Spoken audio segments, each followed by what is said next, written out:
Hello and welcome back to It's New. I'm Barry Schwartz. With me is Wordy, Crystal, Greg. Hello. Wordy, what are you talking about today? I'm talking about more AI complaints again. And Crystal? It's new. I'm talking about one of my least favorite things from the SERP, which is from sources across the web. And I'll be talking about more volatility, but maybe not the type we normally have. And Greg, what do you want? And a Google Ads change will broadly upset many advertisers.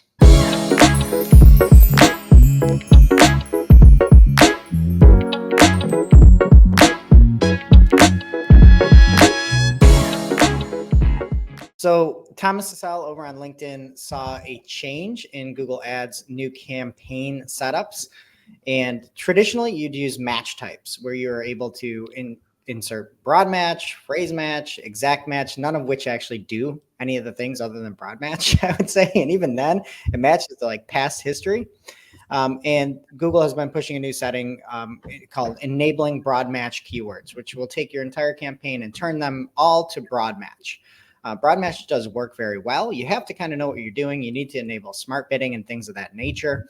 And so this is a fairly decent change to the platform, and especially may hit some inexperienced advertisers. As now when you set those campaigns up, the default before was that you'd have match types to keywords, and the default now is if you just go set the campaign up, it's going to be broad match for your entire campaign. And with that, you do not have the ability to hone in on specific terms. Broad match looks at your landing page, it looks at previous search history, and then it matches wildly to the terms you have out there.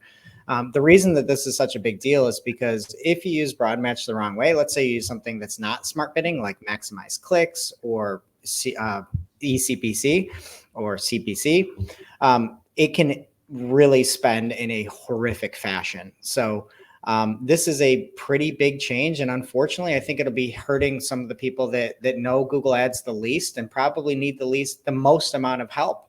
You put in a term, and if you aren't in the weeds all day long, and you just set up an account and you say, I want to look for a digital marketing podcast. Now it's going to be matching to, guerrilla marketing TV show, things like that. And you just don't know that when you're kind of a novice setting these campaigns up.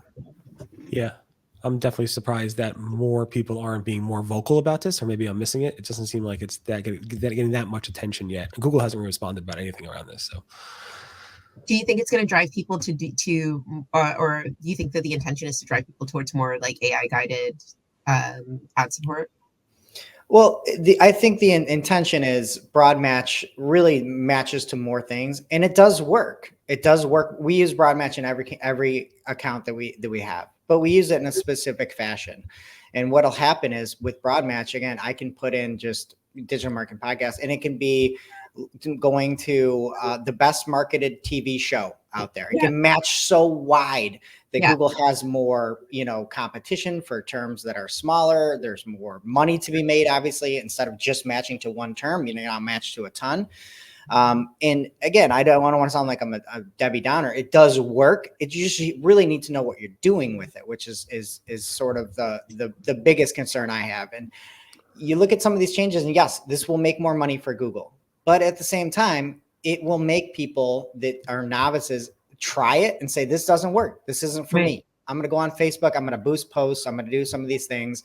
And again, we've seen it with LSAs and some of those changes we've talked about where now you can't, apply for credits manually and things like that. So that to me is, I'm just a huge fan and proponent of Google Ads. And I see changes like this and it's like, they're going to make more money for sure. But I really want people to love the platform as much as I do. And it's hard when you don't know what you're doing and you spend all this money and you don't match to anything. You get no conversions, you turn it off, and then you don't go hire somebody. And that's the issue for me. Right.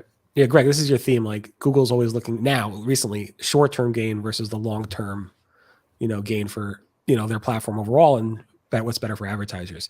But what's better for searchers are these from sources across the web, right, Crystal? I hate from sources across the web. That's like my least favorite thing. Like, I'm not going to lie. I don't like it. Never have. Not my favorite thing.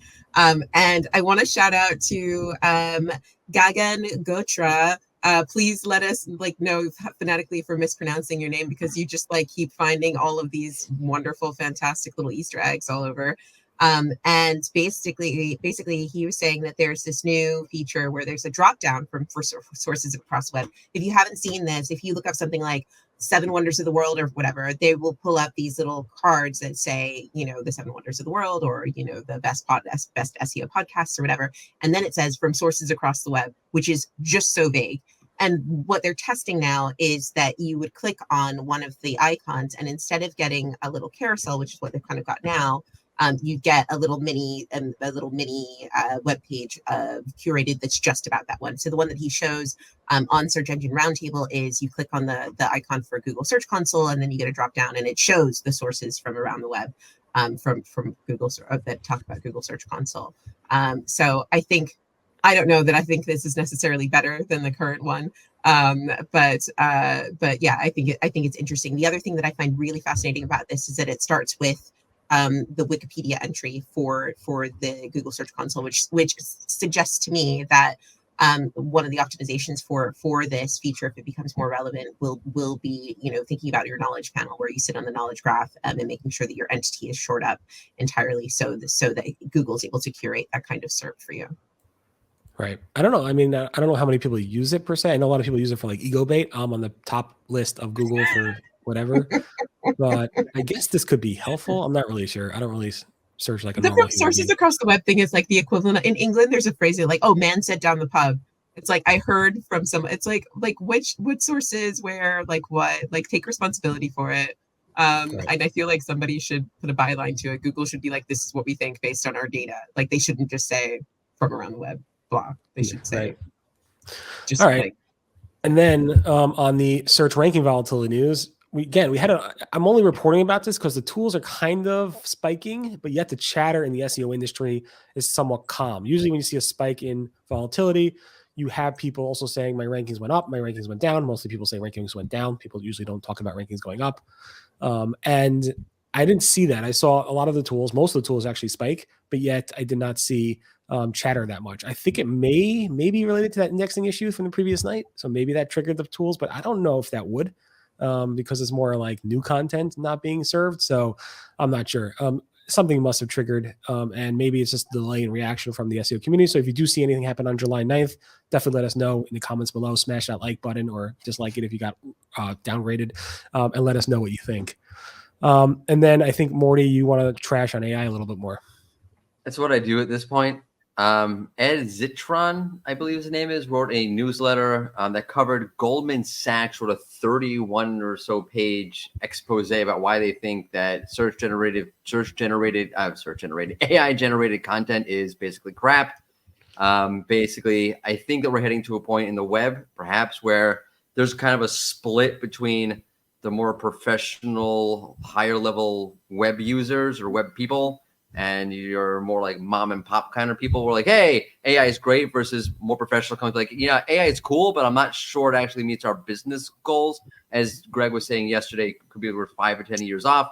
But we are starting to see that conversation kind of happen where there's more of a negative sentiment towards generated AI generated content. That's all I'm going to say about that, because I'm not very wordy. Yeah, I agree. I mean, people asked me just yesterday, somebody was on a podcast and asking me is AI going to replace search? I'm I think there's some overlap, but they're so distinct also. I don't know. I mean, I think AI is amazing. I think it's going to keep getting better. I think the Gartner study is a little bit off. I think you'll see more and more businesses using it very heavily in the future, but there has to be fail safes for it. And they got to build that into whatever tools they're using it for. But maybe I'm wrong. I know. I mean, maybe I'm completely wrong. I think also, there's only so much you can, in terms of content for your business website, there's only so much you can fake it till you make it. If you don't actually have those skills, don't actually have that knowledge, then when people go to get whatever it is they want to get from you, then you won't be able to satisfy what they need, because you don't actually know how to do whatever it is you were faking that you know how to do. So I think that it does need to be grounded in some reality. Either you're grounding it in your own data set, or it's a reflection of your actual knowledge. So I think that I hear it's working wonders for Google Ad support. So I don't know. Anyway, that's the big issue. I think the Gartner report about like more about not just content development, about using generative AI for replacing staff and for this and that. And the person writing the report probably didn't want to be replaced by the AI going to write the next report for him. So I don't know. I'm just joking. It's been interesting. I do think AI is going to take over a lot more things in the future. I just don't think it's going to be as massive as it think it. Well, Google's all in. I mean, Google's replacing everything with AI. So we'll see. We'll see what happens. In that note, I don't want to hit it at 10 minutes. So we're about 10 minutes now. So thanks everybody for listening and see you guys tomorrow. Bye-bye. Thanks. Bye. Bye. Okay.